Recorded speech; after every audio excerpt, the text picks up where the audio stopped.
তো আমরা একতা চাই এবং একতাই চাই। এই একতার বাইরে যাওয়ার আমাদের কোনো সুযোগ নাই। কেউ যদি এটা করে, অনেক মেধাবী ছেলে এখানে আছে যারা সংসারের জন্য সংসারে হাল ধরতে গিয়ে তারা বড় অফিসার হইতে পারে নাই। আর যারা একটুখানি মানে এই যে বললাম সৈনিক হয়েছে, সম্পূর্ণটা তার ফ্যামিলি না, তার নিজের যোগ্যতায় নিজের পরিশ্রমে।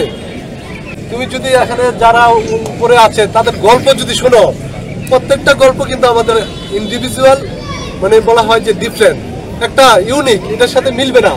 আমার গল্পের সাথে মানে তোমাদের কারো গল্প মিলবে না, নুরুলের গল্পের সাথে তোমাদের কারো গল্প মিলবে না।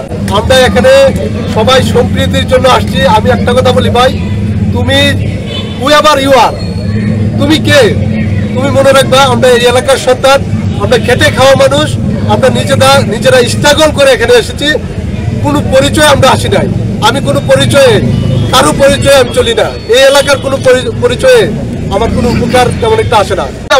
আমরা চাই, আর বেশি কিছু চাই না তোমাদের কাছ থেকে বা যারা আছে। তো আমরা একতা চাই এবং একতাই চাই। এই একতার বাইরে যাওয়ার আমাদের কোনো সুযোগ নাই। কেউ যদি এটা করে সে ক্ষতিগ্রস্ত হবে, আজকে হোক, কালকে হোক, পরশু দিনে। আমাদেরকে দেখে, আমাদের একটা ছেলেকে দেখে তারা এটাতে উৎসাহিত হয়ে ভবিষ্যতে আমাদের লেভেলে আসবে। একটা শিক্ষিত ছেলে আমার নিন্দা করলে আমার কিছু আসে যায় না। কেন জানা? সে নিন্দাটা করবে শিক্ষিত হয়ে, মানে তার একটা নিজের একটা বৈশিষ্ট্য থাকবে। তোমার সামনে আমি যদি একটা গালি দেই, তুমি যেভাবে নিবা, একজন রিক্সাওয়ালা গালি দিলে এইভাবে নিবা না, নিবা? অনেকে গালি দেয়, আমরা মনে কিছু নেই না, আমরা চিন্তা করি সে দিতেই পারে।